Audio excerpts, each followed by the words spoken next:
Today's Chiefs Report is presented by Manscaped. From head to toe, get the best men's grooming products out there with Manscaped and use promo code Chiefs to get 20% off. My name is Harrison Graham, and on today's show, we are going to explore a Jonathan Taylor trade. We're first going to outline how things are looking with him and the Indianapolis Colts. But could the Chiefs pounce? Should they pounce? I'll react to all of that later on in the video. But first, help us get to 43,000 subscribers here on the Chiefs Report. We're at 42,678, which means we only need 322 new subscribers.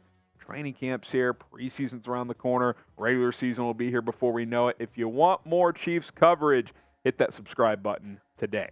Okay, how did things unravel in Indianapolis, and how did it happen so quickly? Let's get you caught up and kind of run through a little bit of a timeline of what's been going on between Indianapolis and the Colts. So obviously there's been a lot of chatter around the NFL with the running back situation. Saquon Barkley, Josh Jacobs unable to get long-term deals. Running backs met on Zoom. A lot of them went public on how the NFL is undervaluing the position, and Crazy Jim decided to weigh in. That's what I'm calling him now because he is a bit of a knucklehead. Here's Jim Irsay. He says, on the NFL running back situation, we have negotiated a CBA that took years of effort and hard work and compromise in good faith by both sides. To say now that a specific player category wants another negotiation after the fact is inappropriate. Some agents are selling bad faith. So naturally, Jonathan Taylor's agent decided to weigh in on the situation, and here's what Malky Kawa had to say. This is Taylor's agent. He quote tweeted that and said, "Bad faith is not paying your top offensive player." So that's a bit of a shot fired to old Jimmy. And then Ian Rappaport quote tweeted that and said, "Hope this relationship can be fixed." Kawa says, "I doubt it." So that's kind of where things really got off the ground a few days ago between Jonathan Taylor's agent and the Colts, if you will. And of course, after that led to Jim Irsay and Jonathan Taylor eventually meeting. We'll talk about that side of it here in just a moment. But first, let's get a little bit of a word from our sponsor, Manscaped. Beard like a pro with Manscaped. Summertime is here. It's hot outside. I'll be honest, I'm overdue for a shave. But luckily, the Beard Hedger is going to help me get it done in a timely fashion because, hey, you want that beach body looking good. And that starts with the beard. You don't want things getting too crazy. Even if you want a long and thick beard like me, use the products that come with the Beard Hedger Pro kit.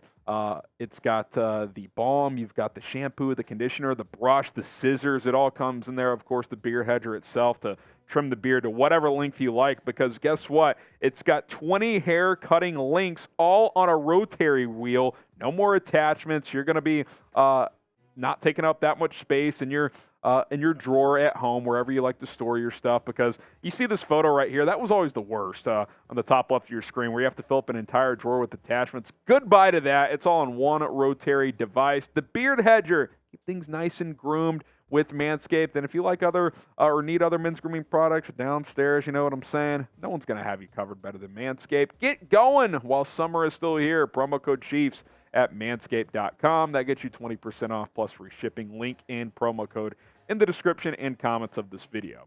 So the next thing that happened here is Irsay and Jonathan Taylor met, and predictably that didn't go well because moments after, it was reported that Jonathan Taylor has requested a trade. Now, there's some chatter that there was already a trade request out there, but it's not like he took it back after he met with Jim Irsay.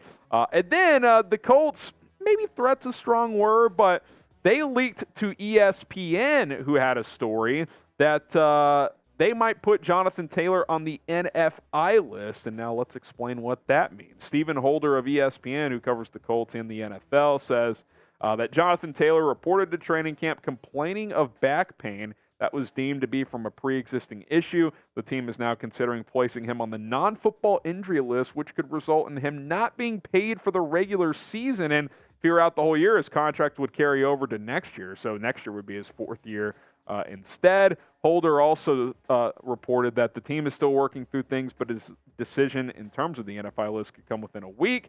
Taylor is currently on the PUP list, which does not affect a player's salary. Now, Jonathan Taylor weighed in finally and said, 1, never had back pain. 2, never reported back pain. Not sure who the sources are, but find new ones.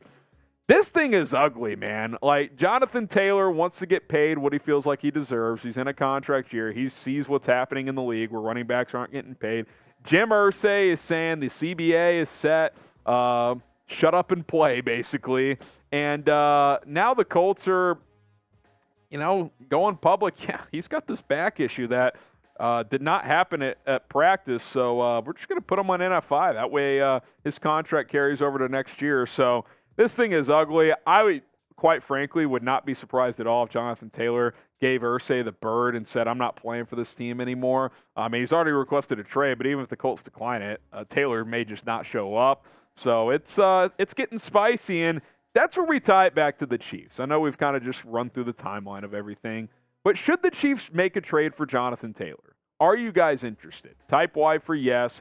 Type in for no. Let's discuss together here on the Chiefs Report. Should Kansas City make a trade for JT? You look at his career numbers, I mean, he's a damn good back. I mean, that 2021 season in his second year when he played in all 17 games, he was kind of a borderline MVP, man. He had over 330 carries, 1,800 yards, and 18 touchdowns. I mean, he was fantastic. He's also been a better pass catcher in the NFL than people thought he'd be coming out of Wisconsin. The numbers were down last year, but he missed 6 games with injury. Had he played 17, I did the math on this, he still would have had like over 1,300 yards and probably 7 or 8 touchdowns. And that was on a garbage Colts team with Matt Noodle Arm Ryan slinging it around. Like, he still was having a big season, Taylor was, before the injuries. Now, is there room for the Chiefs? Does it make sense to go make a move of this caliber? Obviously, you have Isiah Pacheco, who came on strong in the second half of his rookie campaign. Jerick McKinnon's your scat back. He's back in the fold. Deneric Prince, UDFA, they really like him. Then you have Clyde Edwards-Helaire. The Chiefs do go 4 deep at running back with CEH and Prince as number 3 and 4. But could you flip Edwards-Helaire back to Indianapolis, who, by the way, Zach Moss got injured on Monday, another Colts running back. So they're pretty thin at the position all of a sudden. Could you offer something like this to the Colts? Jonathan Taylor to Kansas City for Clyde Edwards-Helaire and a 2024 third-round pick. I'm not giving up a first, and if I'm throwing them a back because they need one, I'm not giving them a second. So I'll give you a third and CEH. Would you do this trade? I would at least be tempted. What say you? Type T for trade, type P for pass, JT for Edwards-Helaire and a third. It's intriguing. Now, he's a free agent after this year, Taylor is, and you would either have to tag or pay him at that point in time. I'm probably passing because of that fact, but that trade framework is appealing. Like, I like Isiah Pacheco, probably more than most. I think he can be a 3-down back in this league, but you add Jonathan Taylor to this offense, that's certainly something that is at least appealing from an X's and O's standpoint. Now, I think Pacheco is a full-time starter with obviously McKinnon getting worked in there. I think Pacheco could rush for 1,000, if not 1,200 yards this year, but he's not Jonathan Taylor, at least not yet. It's something that it's at least something to think about, right?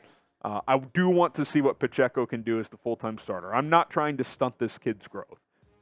But it's kind of like the DeAndre Hopkins conversation where it's like, you don't need him, but you're a Super Bowl win-now team. Like, if you could get Jonathan Taylor and don't have to pay a massive amount to do it, that's at least something you have to discuss as an organization. Do I think it'll happen? Probably not.